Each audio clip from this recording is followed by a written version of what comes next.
welcome to the Glass Ceiling and Sticky Floor podcast, the podcast where we get real about the challenges women face in work, life, and leadership.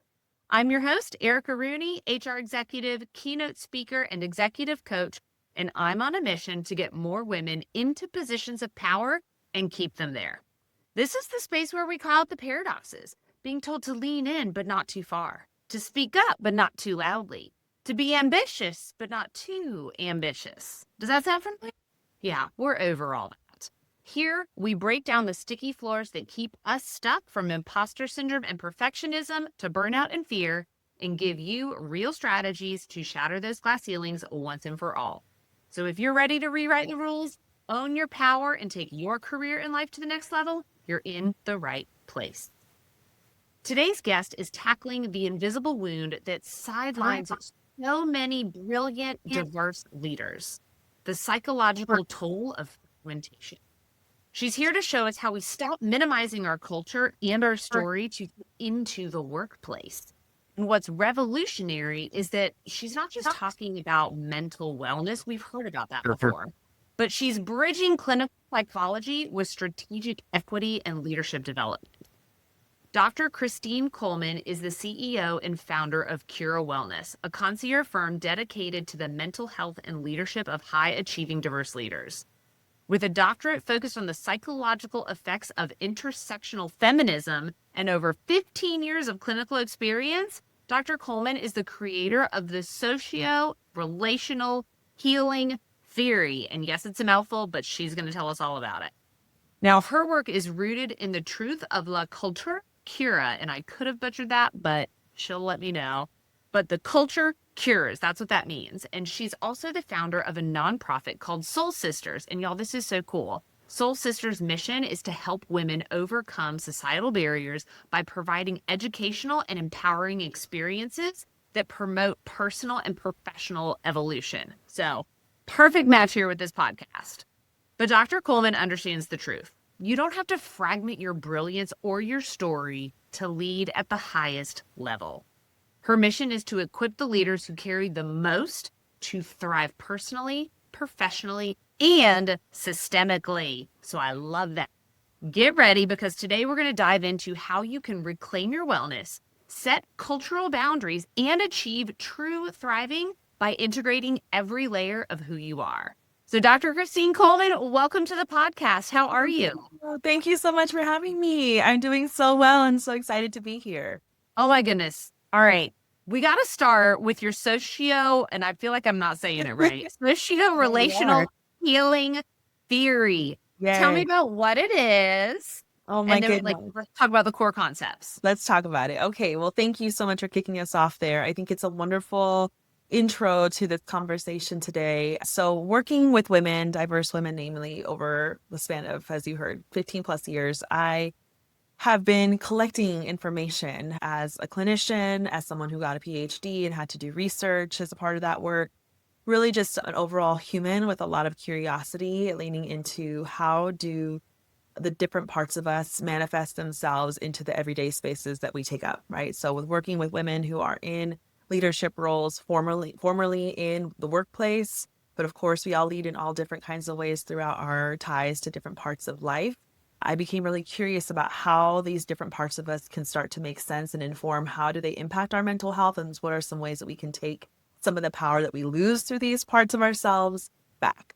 So it is a mouthful and sounds, thank you, very scientific and very heavy. It started off as the thriving framework, which we can still use and celebrate, but essentially how we integrate our socio-relational, like how we integrate with the social world, with our systems, how we relate to these different parts of ourselves, and how we heal through these different parts that have the potential to harm us, are really where that term and concept come from. So if you look up on my website, we don't have it in front of us now, there is an actual diagram of what it is. And essentially what I'll do is describe it to you. It is an inverted triangle, so an upside down triangle with 4 layers. The top layer is systems, and I'll go back and review all of these without making it sound like a class. But systems, our relationship to workplace or leadership, our relationship to our loved ones, our interpersonal connections, and also at the bottom there, if you picture the tip of this triangle at the bottom is our relationship to self. And when I was designing this model, the purpose of self can be taken a few different ways. And I think we'll start at the top, but just to really clarify why the self is at the bottom. Well, first and foremost, we as women know that oftentimes we are put on the last of the list. We carry these mounts of responsibility that have been placed on us and that we've taken upon ourselves. At the same time, if we really reframe that, we can also note that the self is such a core foundational part to be able to withstand all that we carry above us and on us. So as we walk through this together and we're in conversation together, Erica, I really invite us to think about how can myself be the foundational part of all the different things that I carry. So I'm going to pause there before I get into any of the layers that we'll dissect together, but I wanted to make sure I slow down there. All right, Dr. Christine, I love that you're talking about starting with self. And immediately where my brain goes is like, I don't know that we were ever taught how to really have a good, strong relationship to ourselves. And it's so important to me right now because I have a 7-year-old daughter, and I think that's such a pivotal moment in her life. Like, what are your thoughts about that? Do you think this starts young with us? Absolutely. My daughter just turned 8, so I was right there with you with the 7-year-old, and now just seeing her move into 8-year-old life.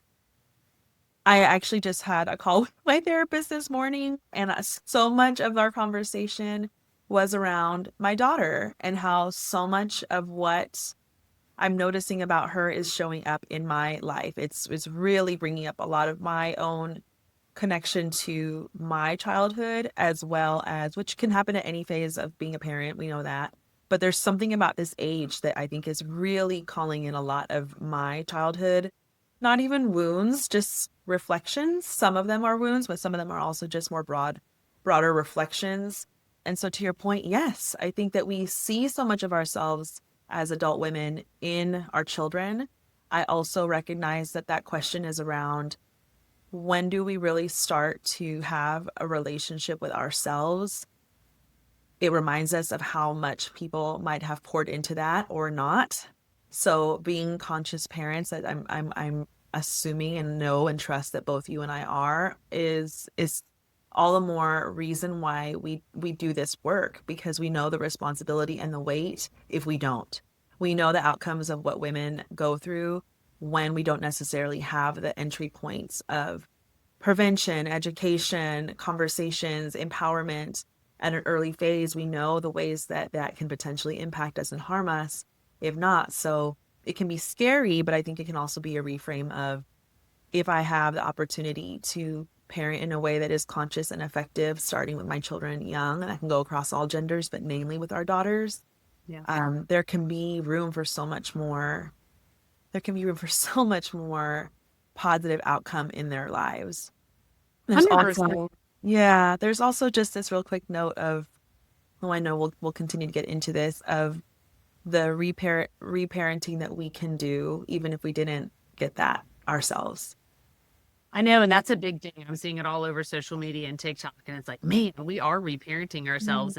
But you know what? We're all just trying to figure it out as we go. That's what I know. That is so true. Yes. Oh my gosh. But let's talk a bit about intersectional feminism, because this is where your work really shines, really thrives. How does the pressure of holding multiple identities, so it could be you're a woman of color and a leader, you could be LGBTQ plus and a mother, I don't know what they all are, but there's a million possibilities here. But how does that pressure of holding all of those identities create this unique, exhausting, sticky floor, right? Those are the words I love to use, the limiting beliefs and toxic behaviors that keep us stuck. The kind of traps them, and that maybe leadership doesn't address. It's such a good question. And can take us back, if we can use the framework that I posed, right? Because so much of that model came from really wonderful scholars that came so much more powerfully before me. And so Kimberly Crenshaw, among other scholars alongside her, but she is the pioneer of intersectionality theory that was founded in the late 1970s, early 1980s. And essentially what that theory is really noting that there were systems to the point of the framework, right? Starting with the systems that were designed to give people access to privilege and others not. So we remain in these systems still to this day that oppress us and that give us access to privilege or privilege directly, right? So we are constantly navigating between those. And I think especially in this day and age, and the long time that I've been training on this and giving more insight into this as I learn more about it as well, we don't like to talk about it. It makes us feel uncomfortable. People don't do really well with privilege. And so really in these conversations, I think it's opportunity for us to recognize that privilege is an opportunity for us to lean into what we have, exercise gratitude, and then be seeking out the ways that we can offer it to other people that don't have the same access to it. If we can take on that lane of privilege, and that can come across race, that can come across as gender. There are specific ones on the intersectionality theory, which are those socioeconomic status. So yes, income, but also the ways that class shows up, access to things like education, resources, and so forth. The frameworks there are many out there, but there are others like age. We know that there's age privilege. Sometimes it's age of being young and youthful, and sometimes we know that ageism exists when people start to get older, and the ways that youth and a younger identity, especially in the workplace, is upheld. I hear a lot of those stories around just the discrimination, which again, legally is not allowed, but we still know that it exists in the workplace. And then on the flip side, even though it's different, knowing that age really plays into younger generations as well, who aren't taken as seriously because they are seen as young and new and entry level and so forth. So we see those types of things and how they intersect with our identity. So there are a few, but what I really want to, as a takeaway here, especially when we talk about the way that systems show up, is especially as women, especially when we add on not just being a woman, but a woman of color. So my background is my mother she passed away last year, Mexican American. My father is Iranian and lives in Iran. And so I have had this not only tied to race and ethnicity, but also multiple on top of being a woman and not knowing where I belong and how I move in the world. So it's taken on its own challenge, but also beauty, because I'm proud of these things. But I also recognize the barriers that I've run into and I've had to navigate in ways that have been challenging and hard for me. And maybe some folks listening can relate to that. So we have these systems of not just being a woman, but how does your race and ethnicity tie to your privilege? How does I grew up also very middle class. My mom was the first to go get her master's degree. So she had to break some glass ceilings that made it easier for me to have access to privilege to get a freaking PhD. You know what I mean? So there are things that we have that are systems. And I am right here. This podcast is so beautiful and perfect because there are systems that were formed against us, which make it harder, but it doesn't make it impossible for us to break through them. That's why I love that we are standing on business with this because we have to really be reminded of that. But we also don't want to minimize that there are literal systems that are withholding us from access. And so one thing we have to be really, really be mindful about is, how do we not gaslight people of it's just you're in your imagination, or y'all are just overreacting to things, or you're boo-hooing about things that aren't fair for you. There are real systemic divides here that we have to take seriously and believe, especially women, about. 100%. And girl, I mean, that's the premises of the podcast, right? Mm-hmm. These systems do exist, and yet I will still shatter the ceiling. And so that's where the power lies. But yeah, we got to stop gaslighting. We got to stop treating people. And then we have to also not be scared of privilege. Like, that is a whole separate podcast on itself that we could go down that rabbit hole. Yeah. But everybody has some form of privilege. It exists everywhere. We just have to be comfortable and recognize it and figure out how to use our privilege for good. Okay? The mission is simple, people. Oh my gosh. Okay, and this kind of leads me to my next question, because you've often said, like, there's no need to fragment your brilliance. And I love that in theory. It sounds great. I have also gone through the ranks of corporate America in multiple different industries where it's been very different. And I think a lot of people feel like they have to shapeshift, and they have to change who they are. And absolutely, for people like women of color who have to worry about being coined the angry Black woman if they, express any kind of emotion. So what do you think that women can do to stop fragmenting themselves and start leading with their whole selves while surviving and thriving in the system that we have? That's another great question. But that's such a good Yeah, question. that's You a have all these million great dollar question. questions. And my goodness, they're important ones. So let's talk a little bit about what you said, the fragmentation, right? Otherwise known as code switching, especially in different spaces, including the workplace, where we know that even to this day, even as DEI continues, right? It's back and forth, up and down, especially with the times we're living in right now.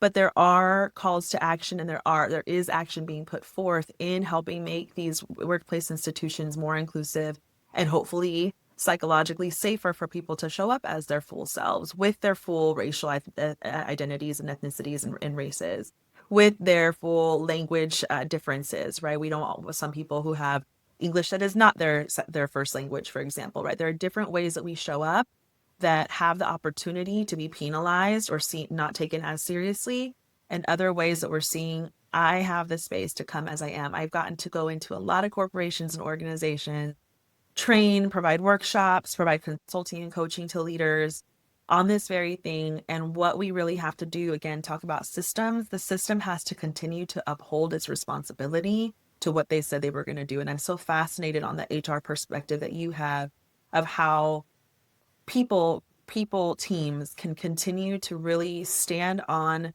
what it is that they are promising to do for their people. It is to create these safe spaces where you can bring your full brilliance into this space, but it starts with really understanding I am here of service to the people who are here to provide the professionalism, the product, the service, and so forth.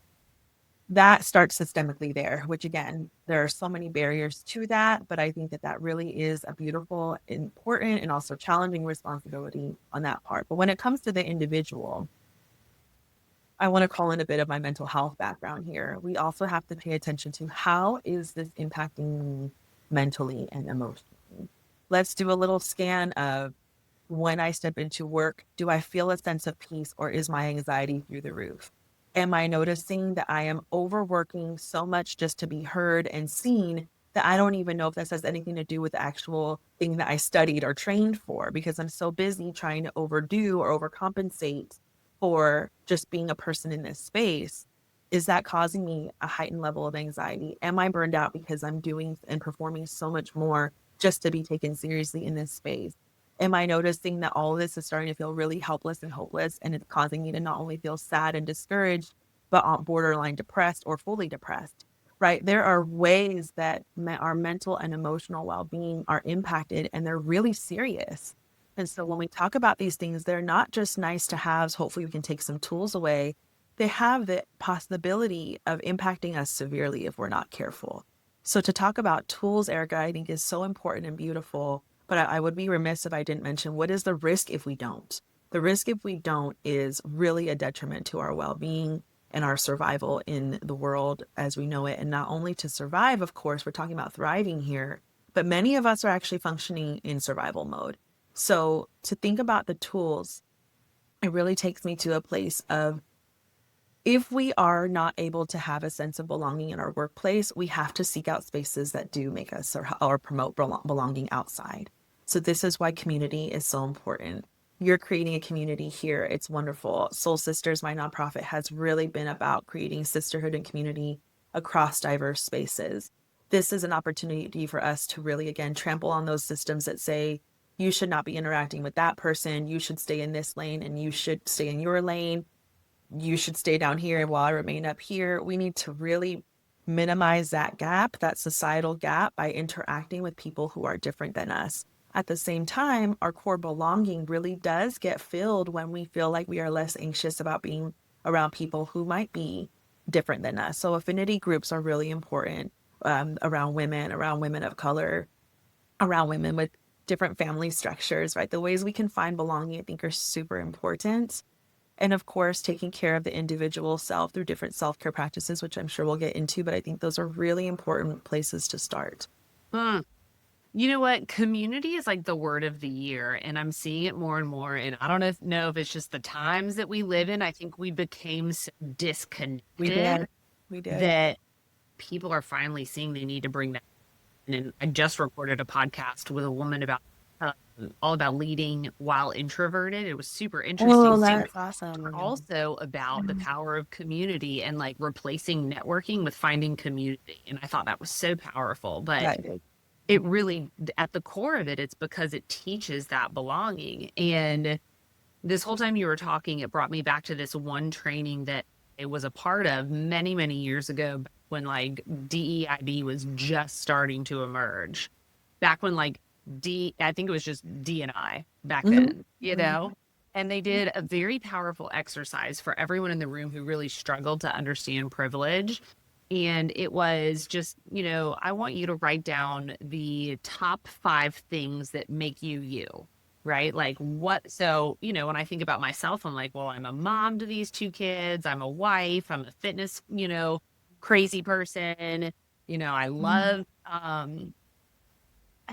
I don't know. I love to travel. And I think of something else, right? But like those are all the things that make me me. And then they said, now imagine that you have to leave 1 or 2 of those things at home and you can never talk about it at work. You can never bring it to work. You can't speak of it. You can't act like you know anything about it. I was like, Yes.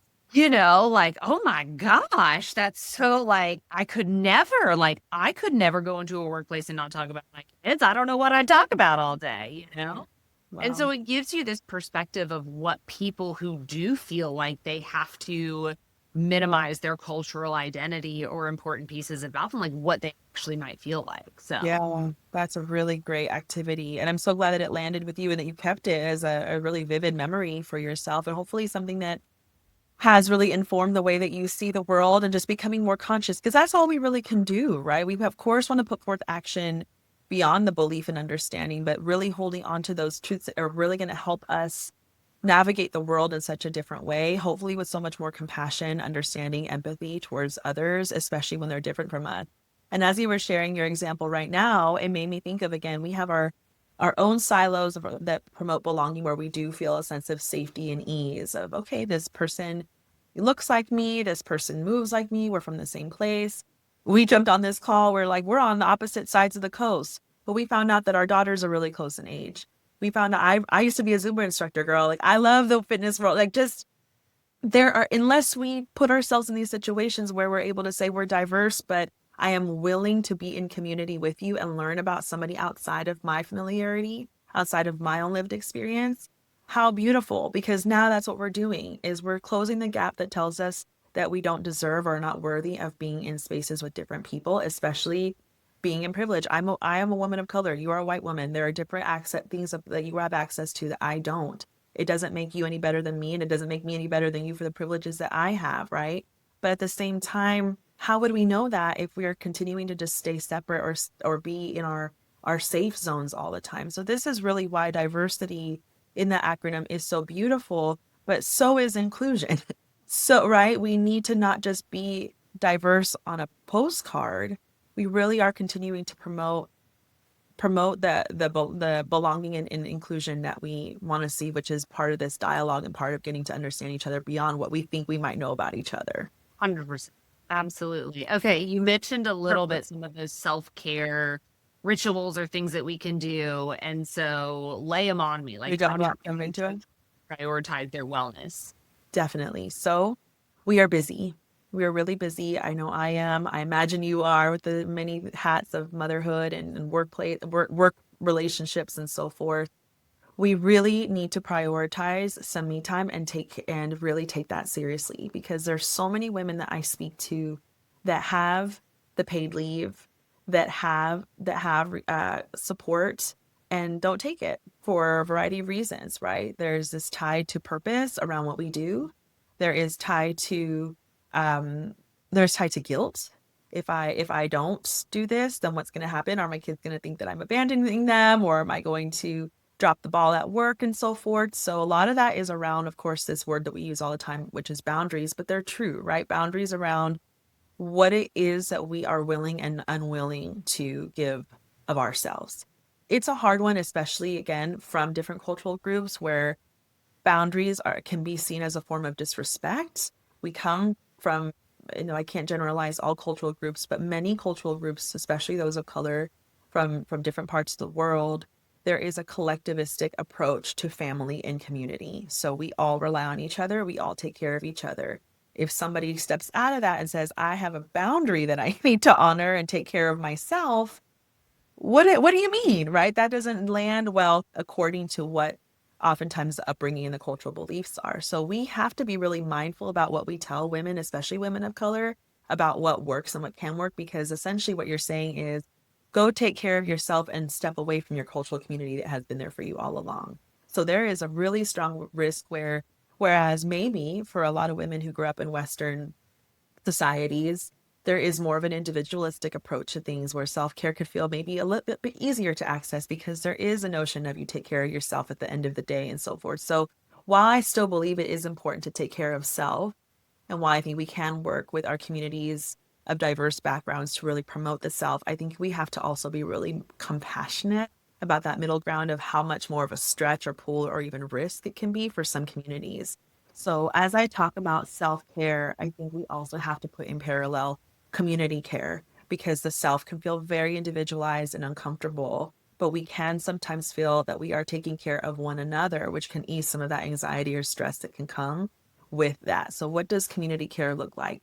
I show up for my community in ways of helping somebody take care of their kids so they can go and take a shower by their damn selves. So I can go show up at a community event where there is dance or there is food, and I can be there, and it does pour into self. I am connected to other people. So community care is very important as it relates to self-care, but we also want to think about self-care. The individualized self is important too. And so with respect to the ways that culture upholds community, we also can find ways to modify that to take some moments for ourselves as well. So whether that is the things that we know, like reading a good book or listening to some soothing music. Sometimes I have very anxious habits. I think I can be a bit of a jittery person. I'm actually looking here. My daughter made this pom pom, and she's really into Wicked. I don't know if you can see that if you're listening, but it's a bit of a green pea situation happening here. And so it doesn't really sound like self-care, but we have to think about the little parts of when I'm starting to feel overwhelmed. Is there something I can tap into sensory wise where I can really just help ease some of this? Can we tap into some deep breath? Sometimes when I have clients, we'll do a bit of a guided meditation in session. And I often tell them, you don't have to always have someone like me there. There are things you can do. I'm putting my feet on the ground right now. If we're feeling anxious or overwhelmed, that can cause us to go into drift mode where things start to get more futuristic, which is less predictable. Give your feet a tap on the ground to remind you that you're here presently right now. So there are things we can do in our bodies. There are things we can do relationally. There's also this other part that I would be remiss if I didn't say, which is the way that we treat and talk to ourselves, how we talk about ourselves, to ourselves, how we treat ourselves. Some of us have a history of people not treating us very well, speaking to us in ways that were harmful, abusive to our minds, to our bodies. We internalize those things. So how can we continue to have a refined narrative of how we speak to ourselves? So those are a bit of body-mind connections as well as outward community connections that I can offer at this moment. Any pivots or maybe mantras that you have? Because I struggle with the self-care aspect of I always feel like it's something I should be doing. And I know a lot of people feel that way. And so I like the idea of leaning into community care, but any maybe powerful pivots that you could offer to women who struggle to actually take that time for self? Yes, I like to use a lot of in my practice this divide, and you can write if you are a person who likes to write things down. Oftentimes, I have my clients write a column list of either I will not. So that is essentially the root of boundary, right? I will, or I'm willing to, and I'm not willing to. Can be I am willing to, right, still be the main person that does drop off, right? I am willing to do that. I like my time with my kids. I understand it's a responsibility. I have time in the morning or after, whatever it is. You can do a little bit of that internal dialogue of what am I willing to do some things we have to do, but there are also some things we could hand off and are just having a hard time handing off. But the willingness, I think, is an important one. But also, where can we draw in some of the boundaries of, I'm actually not willing to do that anymore. I'm not willing to volunteer. This is my life, right? I'm no longer willing to volunteer for all the things. I know what the outcomes are when I overstretch myself. I'm no longer willing to do that, but I am willing to serve on one board. I am willing to donate X amount of money per year to my kids' school. I am willing to volunteer in my son's class, once, whenever, right? There are things that when we slow down and think about what we're willing or unwilling to do, again, that is within our control. Some things we just have to do. But I think that's really what it comes down to is everything starts to feel like I have to do them. And when we really start to have these conversations with self and we recognize there are some things I actually have a say in, it can slow that down a bit and give us more control and power over our voice and our actions. Yes, what I'm no longer willing to do? Be a lunchroom parent. Okay. Girl, sitting in a classroom with like 26-year-old children all trying to eat lunch and trying to take advantage of you because you're not the teacher, so you probably don't know all the real. No. No, she's not doing it. She done. Not really. Not gonna be me. But oh my gosh, Dr. Christine, I love this. This has been fascinating. What is, I think, this is gonna be my last question for you, but like, what is the one takeaway you want women to know about the work that you do and how they can utilize your work to really go from this fragmented existence to true authentic self? Beautiful. So to end where we started, right? We talked a little bit about systems. We talked some about self. We also have our relationship to our work and our work identities in the workplace. We have our relationships to our children, our loved ones, right? That's part of that model that we talked about. We want so many answers, and I love giving tools. I love having them. I love giving them to my clients, but we often skip over the process. We that's where the discomfort is, to think, to slow down. And so if I can offer anything, use that model as a guide.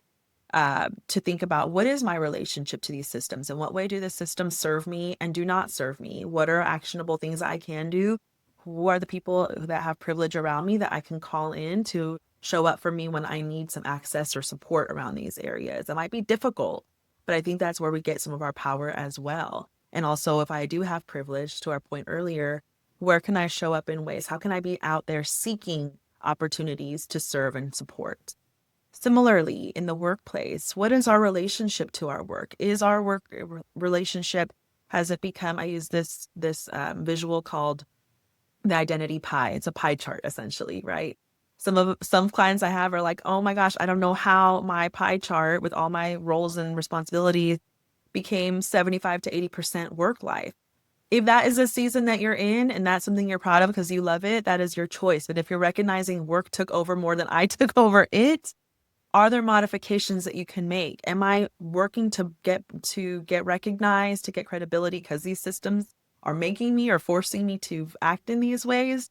Or can I give maybe 30%? And a lot of women of color I talk to, because so many of them are in my practice, will tell me that their bosses say, you don't actually have to give this much, but they feel such a sense of panic and fear that they've been operating in what they think is 70 when it's really like 90 or 100. So really reassessing our relationship to work. Again, I love my work. I imagine I really enjoyed being Dr. Coleman and doing these things that I have really a privilege and opportunity to be helping people as a therapist and as someone who gets to take my therapy practice into work. Like, I didn't expect these things. I really didn't. So I love it. And my work identity and my relationship to work and leadership is one that I don't want to get rid of. So this is a place I imagine folks listening are thinking, well, there are parts of me that really I get drive and fuel and passion and purpose from my work.